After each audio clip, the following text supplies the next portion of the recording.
Hello and welcome to Bend the Knee, a Song of Ice and Fire podcast. I am Sir Matt, the Bud Knight. And I am Sir Ezra, the Watchful. And boy, do we have a conversation for you today. We probably should have started recording 20 minutes ago, but that's okay. I'd say an hour ago. But we have been talking about season 8. It's been, just over a year, I think. Yeah, it's been just about a year. And so we were kind of talking about this, it's been a year since season 8. Like, what do you really think of where we're at now? And now that we've had time to digest it and think about it, and now I can look back on it and reminisce about it, right?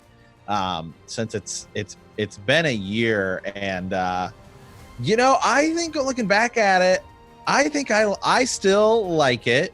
I still really love the first 3 episodes of season 8. The last 3 I look back with a little more fondly than I probably did a year ago, right? I still actually like kind of the ending with Jon riding off into the true north, but we have to talk about the ending and whether that's what it's gonna be. And Ez is just literally ready to explode. I'm just gonna pitch it to you, man. That's fine. Just chime in here, as I get going, because I'll get kind of carried away. But for me, I'm with you. I did like the first half of season 8, and actually whether you like it or whether you don't like it is I kind of want to talk more about the criticism and where people are laying blame. If you didn't like season 8, where you're laying blame and who you're kind of saying, I didn't like that and it's these guys' fault or whatever. I'm going to talk about that a little bit later. But in general, yeah, there are some things that even now, I guess let's say a year later, I'm a little frustrated. And this kind of came up on our podcast here recently as we look at Winds of Winter and we look at these books that are coming out that George is working on right now. And, I think I asked the question, so I think I said to you, do we know who Azor Ahai is? Do we know, the Valonqar prophecy? Did that come? Did we figure that out yet? You start to look at all the things we were speculating about before season 8, and we say, were those answered? And if the answer to that is no, they weren't answered, well, why? Is it because Dan and Dave didn't know the answer? They were told the answer and they were just not pulling that off? Or that's just not what George is going to be doing in the books? So I just think that's kind of an interesting, it got me thinking about people who are upset at season 8. And it's tough. I will take you, let's go back to 2011. Let's just go back to the entire thing. Game of Thrones, it's awesome. It's given us so many good things. Great actors and actresses, storylines that we love. I mean, conversations that we had around the water cooler on Mondays at work. It's fantastic. But the whole thing started this adaptation. We started adapting a book series that is not finished, Sir Matt. Yeah. It's not finished. And I asked you before we started, I said in 2011, or even actually go back to 2009 when George sort of first met with Dan and Dave, did George know the ending in 2009? I don't know. We'll kind of talk about this stuff. I don't think so. I don't think so. I think in 1993 that there's evidence to kind of show there with his original outline in the trilogy that he tends to let things evolve and let things grow, and he doesn't actually know. I think it's even said somewhere. One of his assistants has said that he likes to write and rewrite and revise stuff, and he likes to maybe not know exactly where that character's thread is going to end or their storyline is going to end, but he'll figure it out along the way. The problem with that is that in 2011, in the beginning, the conclusion that we have in season 8, it's very difficult to lay breadcrumbs clear back in 2011, 12, 13, and 14 for an ending that you do not know. So in 2015, Dan and Dave, and I'm going to put a link down below in the description of this interview where they met in Santa Fe, and they do go over the ending because they realized, hey, we're going to outpace you, George. And you can say, well, the showrunners kind of they went a little too quick. They pace this out too quickly. But George actually is the one who says, I never thought they would catch up with me. Now, again, you can say, well, they were moving too quick or they weren't, whatever. But George himself says that their adaptation, that they've been more faithful than, like, I think exactly, he says like 97% of book to film or book to TV adaptations. So they're very faithful, Matt. Like they're doing a really good job of adapting what George has written. So I just want people to think about this. You know, if you didn't like Danny's ending and you didn't like, now maybe, and I've been for an hour, Matt and I've been talking about this. If it's the execution, that's one thing. You know, look, it just wasn't executed well, etc. Yada yada yada. Maybe they should have started some of this a little bit earlier. What have you? We can go back and forth on that, because when did they get the ending? In 2015, midway through this series, you know, and then 4 years later it's finished. So like, and we don't even know when in 2015, was it the latter half, etc. But so if you're upset about Dany's ending, Jon's ending, or that Sansa is Queen of the North, or Arya rides off, or Jon rides north, or that Bran is king, that seems to be those central characters. Like that seems to be what George told them. Now, the minor characters and the stuff with Brienne and everyone else, like, I don't know. And maybe even some of those characters, maybe there is some stuff that we could kind of, maybe Dan and Dave did not take what George told them in 2015. Maybe they said, you know what? We're going to do our own thing. We actually don't know yet really what they knew from George and what was executed. Some of that, and again, according to George on his Not a Blog post, May 20th, 2019, when asked, is that ending going to be the same as your ending in the book? Matt, he doesn't know, actually, no, because he doesn't. He doesn't know. But I love George. I don't know if he still doesn't know or not. Right. I mean, here's the thing. I want to start off, and I should have started this whole thing off by, I love George R.R. Martin, and I think he's doing, I think it's going to be great. I think it's going to, I think we're going to pull this off. It's going to be, I always say, let him write. If he needs another year, 2 years, 5 years, let the man write. It's his book series, and he is not that architect, the guy who says, like, I know these specific points, and I'm going to build this, and I'm going to take people right there. Like his writing style does seem to kind of blossom and grow, and like, oh, that's actually kind of neat, or this is kind of coming to me and it's evolving.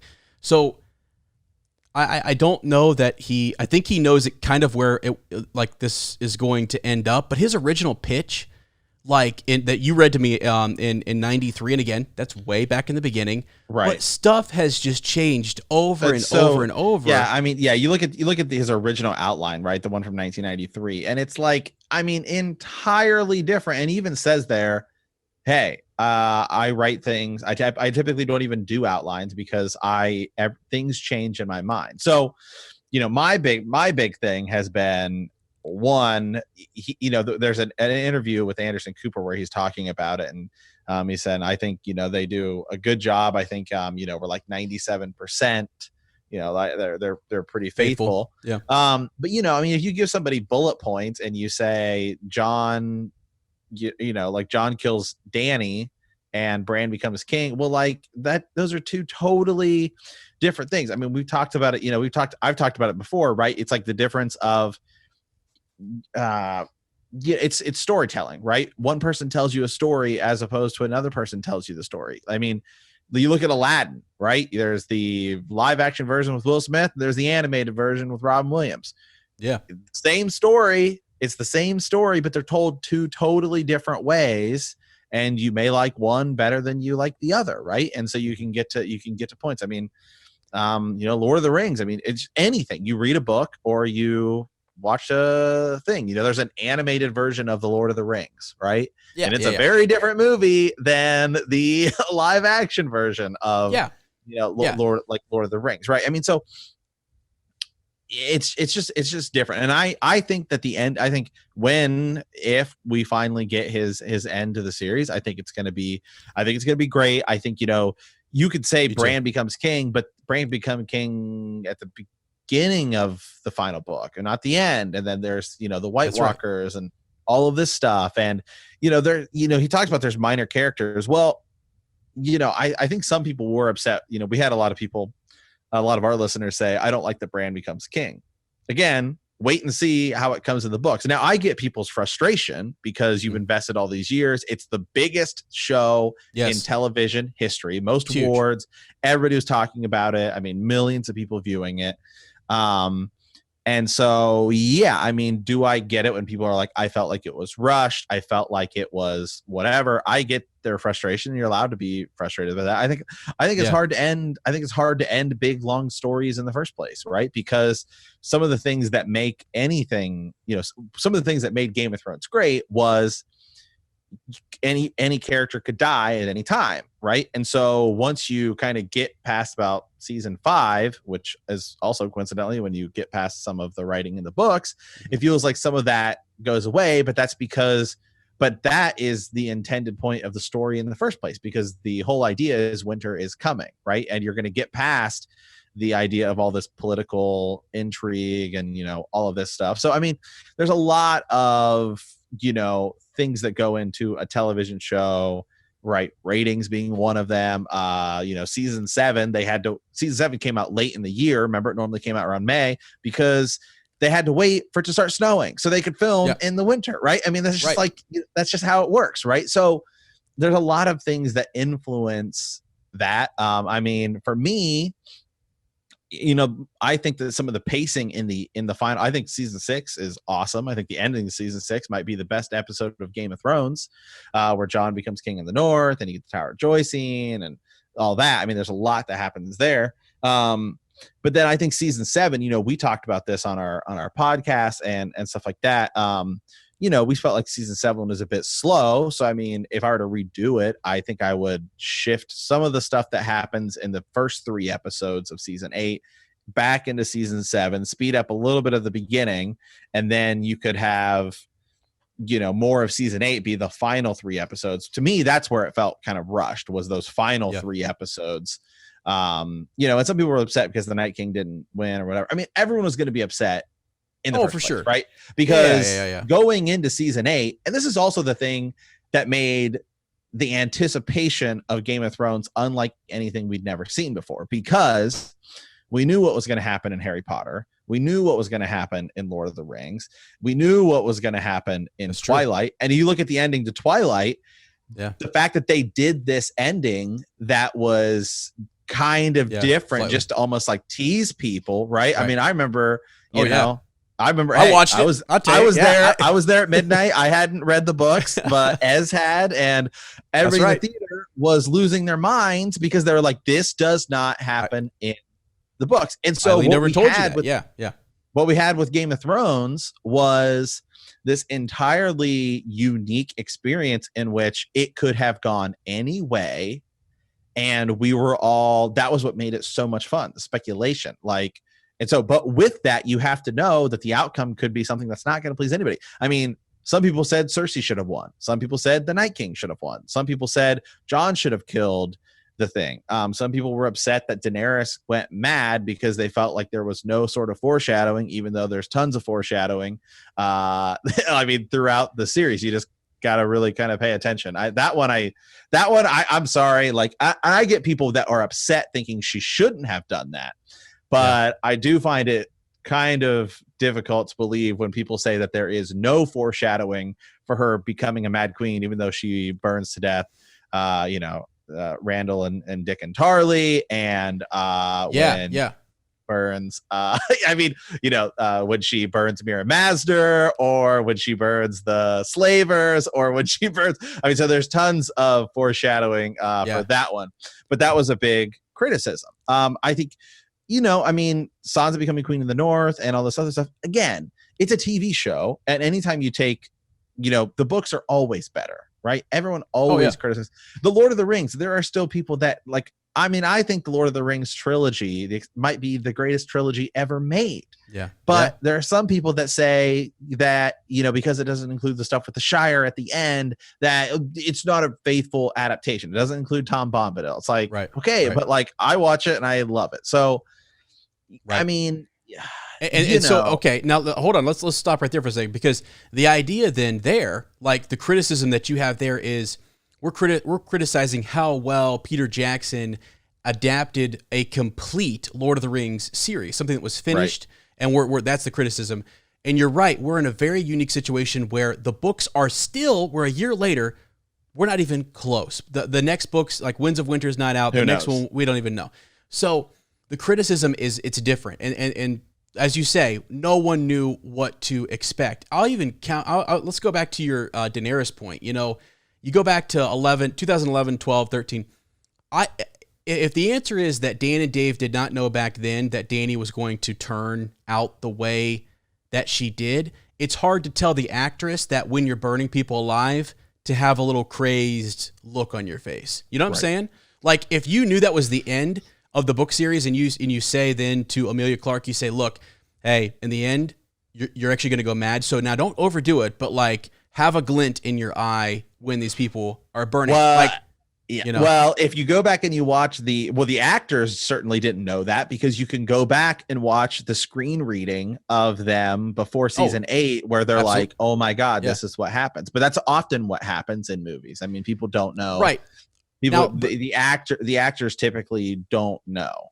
Right. But if you're trying to sell something, so like Kylo Ren, Ben Solo in Star Wars, from the get-go, like it was sort of like he has said, Adam Driver has said, he was told something and it influenced the way he acted because he knew one little thing that they were going to pull off in the end. And so then that kind of changes how you approach that role. Right. You're still going to, you know what I'm saying? Because you're trying to sell that. That's the same thing that J.K. Rowling has done with Albus Dumbledore and in these Fantastic Beast movies, is that she's told Jude Law sort of what is up and maybe like the ending, and she's told certain people certain things so they kind of understand where this is going to go. Maybe not the entire thing, but you have some of that. And then even though to not have anybody, not a writer, a director, unless you count George, who is actually in there, but then I don't even know if you count George. I don't know if we go back to what did he know when, right. Like if no one in 2011, 12, and 13 actually knows where the series is going to end up, I just go back to this. It is very hard to lay breadcrumbs that are going to pay off in the end. I mean, it's still, you're able to do it because they adapted, as George said, faithfully his series from book to TV show, like fairly faithfully in his opinion. And I think other people would say, well, I mean, again, it is fairly good. It's a large series. It's bigger than Lord of the Rings. It's even though we have a TV show. And you can argue, should we have had, an extra season or two, which would have bought George more time and things like that. But I don't know. So I guess that's my thing is your point is very good in that we're in a situation where no one knows. We still don't know what the ending of the book is going to be a year later. And it may be frustrating. The ending of the book may be frustrating for those same people, actually. Right. I mean, look, if you at the end of the day, if you're really like, somebody should be blamed for this, right? Well, at the end of the day, I think I'd almost go back to the HBO executives because, I mean, look, if I'm George R.R. Martin, somebody comes to me and says, we want to pay you, an insane amount of money to adapt your books, right? And he's like the kind of writer where if you go back and look, it's not like he was publishing those books like one year after another. I mean, he was not. The time in between, the time it took him just to write A Dance with Dragons was insane, right? From Feast of Crows to Dance with Dragons. I mean, Feast of Crows to Dance with Dragons is supposed to be one book. Yes. You know what I mean? Like, and it changed. Yeah, exactly. Right. And that's not just him. There are plenty of authors that do that. And so absolutely. Yeah. Right. You could go back to the HBO execs to say maybe they should be the ones who are like, hey, we're going to adapt this thing, but it's not done yet. Finished. Might not be done. I don't really know that you can blame George R.R. Martin for taking so long because, I mean, here's the thing. If you push something out and it's not good, people are going to criticize you for it not being good, or they will use the word it's rushed, right? Mm-hmm. I've always said that I think that the first some of the early chapters of the Deathly Hallows, the Harry Potter book, to me feel rushed because it's like literally, I mean, it's like she's killing people just because she's like, I need to get rid of these characters to get ready for the ending. That may not be the case. That may have been the plan from the get-go, but sure, she was also in a similar boat where she was writing these books and the movies are out. I think it was around the fourth or fifth movie was out or coming out when she was finishing. She was definitely a couple books ahead, but still you got to stay on pace Yeah, there's a pressure, right? Yeah, there's definitely a pressure. Yeah. Right. There's a pressure to do that. And so, that's why I'm always, when publishing companies, whether it's a book, a movie, this happens a lot in the video game industry. Nintendo is pretty notorious for it, where they said they'll delay a game. For example, I'll just use one. The Legend of Zelda Breath of the Wild was delayed for year after year after year. And they said, and then it came out, and it's one of the highest rated video games ever made, because it's freaking amazing, because they took the time and said, here it is. We want to make sure it's one of the best things ever made. And it is. Yep. So that's fine. I mean, there was a year off in between, the final season of Game of Thrones. I personally think, the episode 3, whether it's too dark or whatever, sure, I love it. I mean, I think it's gorgeous, like the dragons flying, like it's a big, huge, epic, enormous battle that took 55 nights to film, and I think it's amazing. And so I feel like the final season is somewhat of an abridged, it's shorter version? Yeah, probably. I mean, Arya still may kill the Night King, but there will be more reasoning for it in the books. There's always more reasoning for it in the books. There's just other things you can do in text that you can't do on a screen, right? It's just easy. It's easier you can add in one line, and then it, drastically changes everything. So I personally still, to this day, a year later, I still like season 8. I think the first 3 episodes are like, I think the second episode of Game of Thrones, the second episode of season 8, where Brienne gets knighted, and we have Jenny's song, which is a total nod to all the fans. It's not completed in the books, and so that was like a nugget total bone to the fans there. You're right. I think it's amazing. And I think back to the suspense of having, after season 8, episode 2, we were literally all saying they're all gonna die. Like, they're dead. They're gone. Yeah. Dead. And we were like mind boggled. And it was this insane phenomenon in which it felt like everyone was watching a TV show. Now, the only other time I feel like that ever happens is like around the Super Bowl, right? In sports playoffs, like we're all sitting there watching, waiting about what's going to happen. But this is different because this is a story, and everyone has it was crazy, right? It was just crazy. Like everyone's talking about it, and so so I still to this day I like season 8. That's where I'm at on it, and you're allowed to like it, and you're allowed to dislike it. Both ways, and I truly do hear you. I guess my point is that I don't know. You're allowed to just simply not like it, and you're also allowed to love it. Whatever, or anywhere in between. I think though, when you start to say it's solely Dan and Dave's fault, and you place blame on them, or you even solely say it's George R.R. Martin's fault or whatever. I don't know that that's fair. This is you went from adapting source material to having no source material to adapt. I mean, that's wild. That's unheard of. And they had to figure this out. I mean, Jon Snow has not yet been resurrected in the books. He may not be. We think he's going to be, but we have no idea. So if you actually go look at where we are in the books, it's way back. It's like season 6, And so you're telling me, actually, I think you told me that end of season 5? Jon Snow's. Yeah, then season 6 dead? He's resurrected, because at the end of season 6 is where we find out he is the son of Rhaegar Targaryen and Lyanna Stark. Right. And which is another thing that they didn't really explain, other than they just said, hey, they loved each other, which is a better explanation than some other source materials we get. But that's save that for another conversation. But so for 3 seasons they had so for about 3 seasons they had they did go back and they went back and added in like Balon Greyjoy being killed, which happens way earlier. That doesn't obviously happen in like Winds of Winter. So they did go back and add in some of that context and stuff like that. But again, our big thing here, we're one last kind of point here is, you know, like, and that's one of the things we're talking about on our podcast mostly is how is the show going to be different from the books? Because I mean, in the books, my God, man, I mean, like, the wall, I don't think is going to come down from White Walkers. It's probably going to come down from this Horn of Winter, which doesn't even exist in the show. I mean, and I think Gurr is actually being pretty favorable in that Anderson Cooper video. If you go find it, where he says it's one of the most faithful adaptations, because I don't know, man. There's a lot in the books. The more and more I think about it, I think early, yes.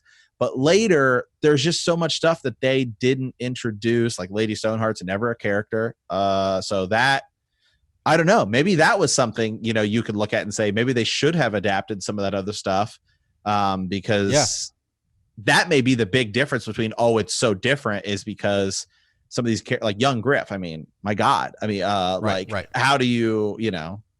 Well, and that's a good point. So it's sort of like you go back and you say, before the 2015 meeting or whatever, and you look back and you say, and they say, hey, well, you know what? We didn't make that adaptation.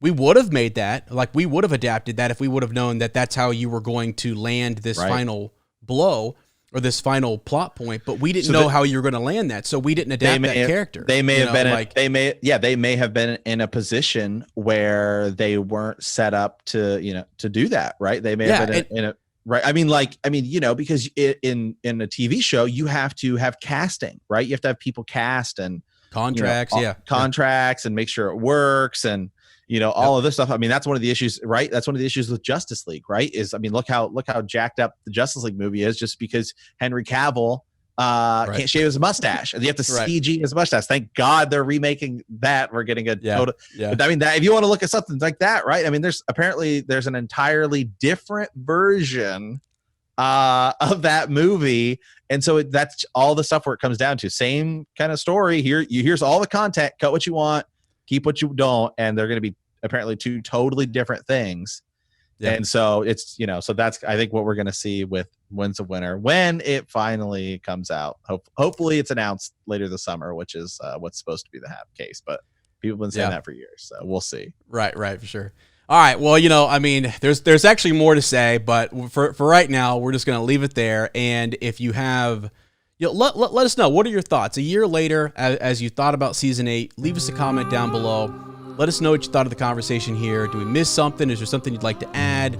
Are we wrong in some way? Are we right in some way? Let us know down below. We'd love to respond to you. And we've actually been taking a lot of those comments and making, you know, more videos too. So definitely do that. Please like and subscribe. And again, just keep all of that in mind, I think, as you reflect on season 8, and just think about the lack of the ability to lay breadcrumbs for an ending that you do not know. And with that, winter is coming.